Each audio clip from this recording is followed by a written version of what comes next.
Today, I'm going to tell you about a government job that has the potential to pay up to $225,000 a year, doesn't require a college degree, and is projected to hire thousands of people over the next few years. I guarantee you've heard of it, yet most people never seriously consider it. It's called air traffic control, and here's what you actually need to know because this job might actually be right for you. Now, when people think about high-paying careers, they usually think of years of school and a lot of debt. Air traffic control is different. It's a federal government career with strong pay, paid training, and long-term stability, with a lower formal education barrier than most people expect. Now, if you're interested in more career advice, especially in government and the public sector, and you want to learn more about these kinds of roles, go ahead and give me a subscribe and let's get into this one. So when most people think about an air traffic controller, you might picture the tower at a busy airport like JFK or O'Hare, but that's not all of them. Some of them will actually work at a facility away from the tower, and that is where a lot of air traffic control work does. There are thousands of these employees all across the country. Air traffic controllers manage the movement of aircraft, both on the ground and in the air, to keep flights safe and efficient. They guide takeoffs and landings, maintain safe spacing between planes, and make real-time decisions. It is a high-focus job with real responsibility, which is exactly why it pays so well. Many air traffic controllers earn between $90,000 and $130,000 per year, and depending on your locality, experience, and tenure on the job, pay can reach over $200,000 a year.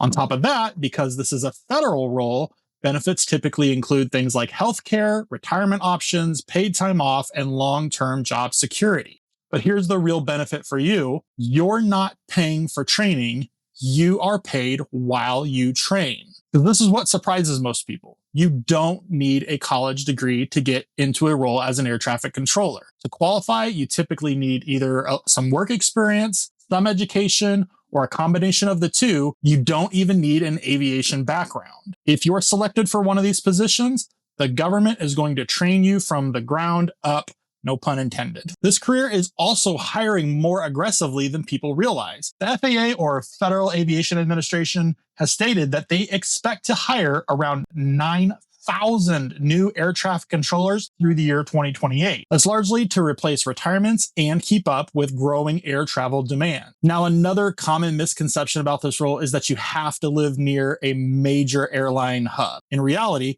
air traffic controllers work at regional and small airports all across the country. A while back, one of my good friends was a private pilot, and I would fly with him every weekend, and we would fly out of a very small airport that maybe saw 20, 30, maybe 50 flights at the most per day, but the tower there was staffed by an FAA air traffic controller 24 hours a day. So this isn't strictly some big city career. This job exists all over the country, even in small pockets where there are smaller regional airports. Not every airport uses air traffic controllers, but a lot of the regional airports do. So with a lot of that said, it's also important to be upfront. This career does have real requirements. For entry-level FAA roles as an air traffic controller, applicants generally need to be 31 or younger at the time of the application. It's not the time you get hired, but it's the time that you apply. You'll also need to pass a medical exam, a background check, and a competency assessment designed to test focus and decision-making. If you're selected for this position, training happens at a full-time FAA academy in Oklahoma. Now, if you have kids, before you jump and write this one off, it's also worth knowing that the academy does offer on-site childcare options, so that concern is not ignored by the FAA. For the right person, these aren't deal breakers, they're just filters. So a lot of people who qualify for roles like this, they don't get filtered out because they aren't capable, they get filtered out on paperwork.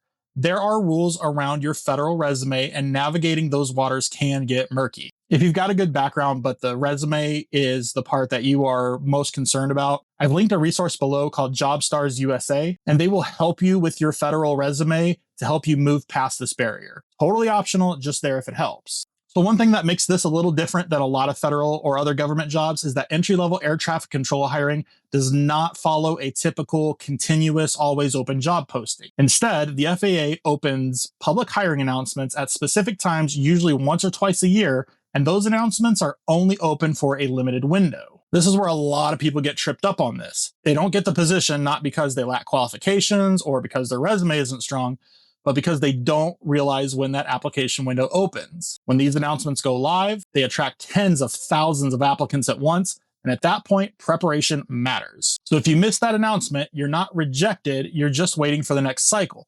So it's important to get on the FAA website, which prominently posts when these hiring cycles happen. They don't always post when it's upcoming, like months in advance, but when it's open, it will be live and big on their website. And when you see that, it is important to have been prepared, have your resume already ready, and get it submitted so that you can start your process on getting into one of these roles. It's that combination of watching for the position to open and being prepared for it when it does open that is going to separate the people from getting into the pipeline from those who never apply. Air traffic control may not be as flashy as being maybe like a jet pilot, but it is one of the most direct paths to strong pay, long-term stability without taking on massive student debt. If you want more videos breaking down careers like this, what they pay, how to qualify, and who they're actually for, go ahead and click that subscribe button, and I will see you in the next one.